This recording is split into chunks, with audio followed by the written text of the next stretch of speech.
அஸ்ஸலாமு அலைக்கும் வரஹ்மத்துல்லாஹி வபரகாத்துஹு. அன்பார்ந்த கண்ணியமிக்க நல்லடிகளே, எல்லாம் எப்படி இருக்கீங்க? நல்லா இருக்கீங்களா? அல்ஹம்துலில்லாஹ். நீங்க எல்லாம் எப்பவுமே நலமுடன் வளமுடன் இருக்கணும்னு அதுவா கேட்குறேன். இன்னைக்கு என் மொபைல்ல வந்திருக்கிற subscribe name Ashif Abdeen, SSC Syed Tajuddin, ஐக்கிய ரஹமுல்லா, மாஷா அல்லாஹ். ஒரு சிஸ்டர் வந்துட்டு கமெண்ட் செக்ஷன் சொல்லியிருக்காங்க. அவங்க பையனுக்காக துவா கேட்க சொன்னாங்க. கண்டிப்பா இன்ஷா அல்லாஹ் அல்லாஹ் உங்க பையன் 10th நல்ல மார்க் வாங்கி மென்மேலும் உங்க கண் குளிர்ச்சி அந்த குழந்தை வளரணும். அல்லாஹ் உங்க ஹலாட துவாக்கள் எல்லாம் ஏற்றுக்கொள்வான். நீங்க ஒவ்வொரு பேரும் பண்ற சப்ஸ்கிரைபுக்காகவும், லைக்குக்காகவும், ஷேருக்காகவும், கமெண்ட்ஸ்க்காகவும் அல்லாஹ் நீங்க தீன் வழியில எவ்வளோக்கு எவ்வளோ நீங்க செலவு பண்றீங்களோ அல்லாஹ் உங்க எல்லாருடைய ஹலால் துவாயும் அல்லாஹ் ஏற்றுக்கொள்வான். ஆமீன். நான் போடுற வீடியோவில் ஏதாவது தவறு இருந்தாலும், நான் பேசுறதுல ஏதாவது பிழை இருந்தாலும் எல்லாம் மன்னிச்சிடுங்க. இன்ஷா அல்லாஹ். நான் எப்போவுமே உங்களுக்காக டெய்லி ஏதாவது ஒரு பயனுள்ள விஷயங்கள் ஷேர் பண்ணிகிட்டே இருப்பேன். ஜஸாக்கல்லாஹு ஹைர். இன்னைக்கு நான் உங்ககிட்ட என்ன ஷேர் பண்ணுவேன்னா, ரம்ஜானில் இந்த 5 விஷயங்களையும் எப்போதே செய்யுங்கள். முதலில் நாம் செய்வது தௌபா. நாம் செய்த பாவங்களிலிருந்து திரும்பி அல்லாஹ்விடத்தில் செல்வதுதான் தௌபா. அல்லாஹ்வின் குர்ஆனை விட்டும் ஹதீஸை விட்டும் மார்க்க கல்வியை விட்டும் தூரமானவர்களே, வரம்பு மீறி பாவம் செய்தவர்களே, என் அடியார்களே, என்னுடைய அருளில் நம்பிக்கையை இழக்காதீர்கள். அல்லாஹ்வுக்கு இணை வைத்து விட்டேன், அல்லாஹ் என்னை மன்னிப்பானா? நான் வாழ்க்கையில் தொழுகையுடைய நாட்களில் ஒன்று கூட தொழ கிடையாது. இப்போது தொழ வேண்டும் என ஆசைப்படுகிறேன். அல்லாஹ் என்னை மன்னிப்பானா? என் பாவங்களை மன்னிப்பானா? என் வாழ்க்கையில் விபச்சாரம் செய்து விட்டேன். என் வாழ்க்கையில் மானக்கேடான செயல்கள் செய்வதிலேயே நாட்கள் கடந்து விட்டேன். அல்லாஹ் என்னை மன்னிப்பானா? உங்களுடைய எல்லா பாவங்கள் கோடி மலை அளவு, வானம் அளவு, பூமி அளவு இருந்தாலும் அல்லாஹ்விடத்தில் கரம் ஏந்தி, யா அல்லாஹ் என் பாவத்தை மன்னித்து விடு, மனம் திருந்தி உன்னை நோக்கி வருகிறேன். அல்லாஹ் உங்கள் எல்லா பாவங்களையும் மன்னித்து விடுவான். மன்னிப்பதோடு மட்டுமல்லாமல் நீங்கள் செய்த பாவங்கள் அளவிற்கு அல்லாஹ் நன்மைகளை தருவான். அல்லாஹு அக்பர். யா அல்லாஹ் எங்களுடைய பாவங்களை மன்னித்து விடு, நான் செய்த குற்றங்களை மன்னித்து விடு. அல்லாஹ்விடத்தில் உறுதி கொடுங்கள். தொழுகையை தவறவிட்டவர்களே அல்லாஹ்விடத்தில் உறுதி கொடுங்கள். அல்லாஹ்வை மறந்தவர்களே அல்லாஹ்விடத்தில் உறுதி கொடுங்கள். குர்ஆனை விட்டு தூரமானவர்களே அல்லாஹ்விடத்தில் உறுதி கொடுங்கள். திக்ரு செய்யவற்றிலிருந்து தங்களுடைய நாவுகளை தளர வைத்தவர்களே அல்லாஹ்விடத்தில் இப்போது உறுதி கொடுங்கள். இந்த நிமிடம் உறுதி கொடுங்கள். நாளை என்று நாங்கள் தள்ளாமல் இப்போதே உறுதி கொடுங்கள். இப்போதே இந்த நிமிடம் கொடுத்திருக்கிறான். அல்லாஹ்விடத்தில் உறுதி கொடுங்கள்.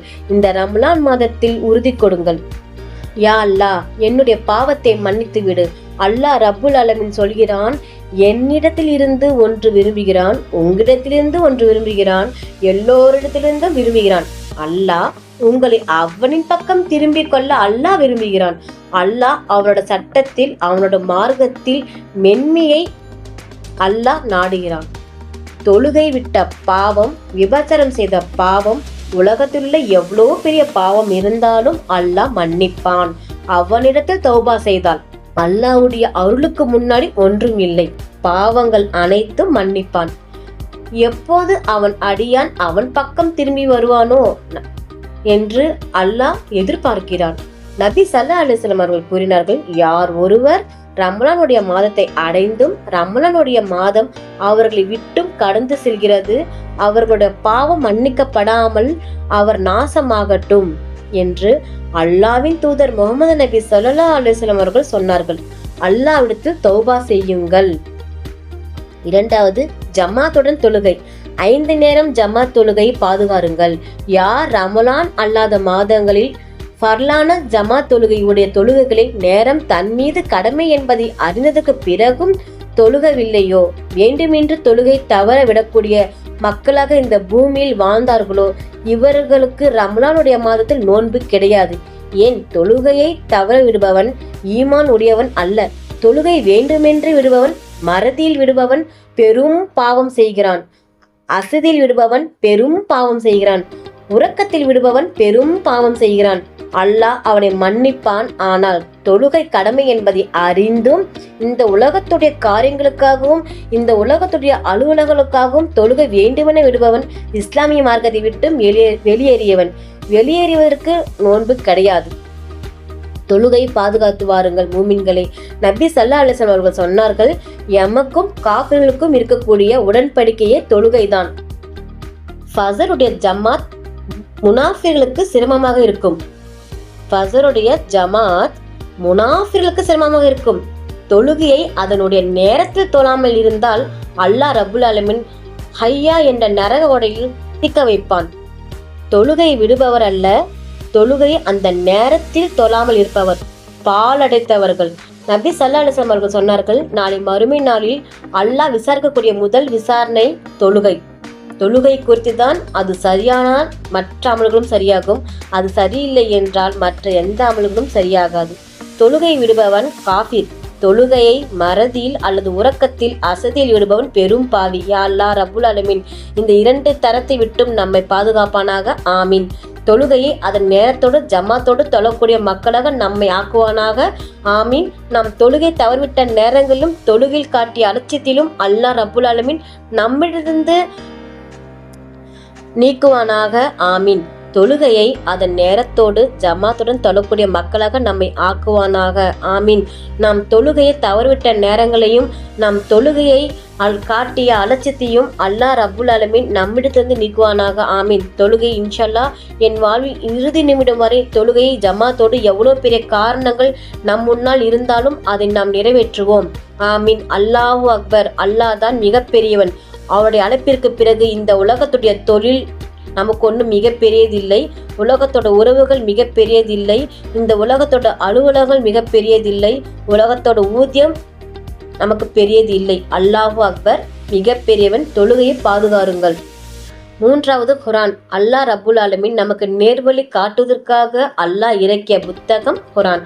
நன்மைகளை சம்பாதிக்காக சூரா வாகியா, யாசின் அல்லது சூரா பஹ்ரா அல்லது சூரத்துல் முல்க் இவை எல்லாம் நன்மை சம்பாதிக்கிறதுக்கு மட்டும் அல்லாஹ் இறக்கிய சூறாக்களாகும்.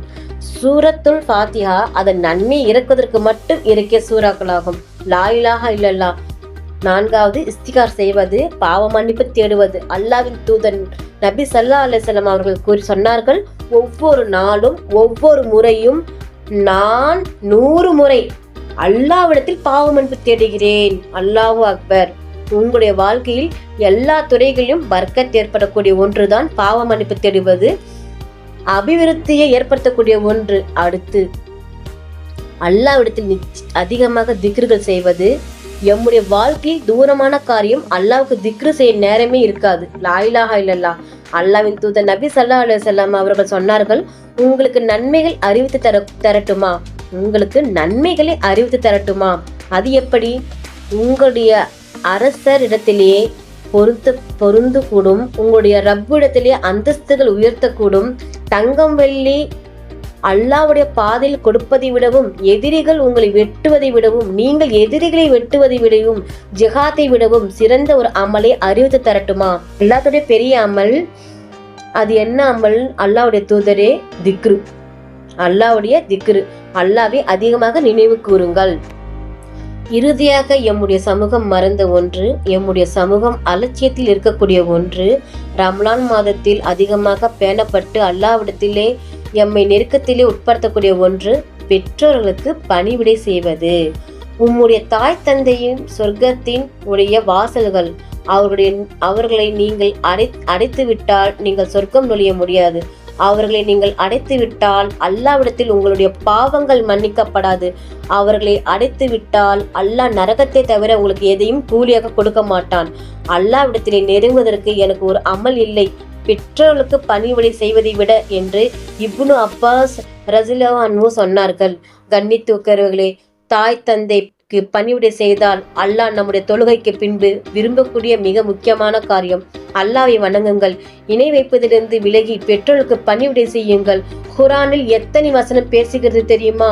எம்முடைய எத்தனை பேர் பெற்றோரின் உள்ளங்களை நோய்வினை செய்பவர்கள், பெற்றோர்களை காயப்படுத்தியவர்கள், வயதை அடைந்ததற்கு பிறகும் அவர்களுக்கு சரியான முறையில் கவனிப்பு செலுத்தாதவர்கள் எத்தனை பேர்.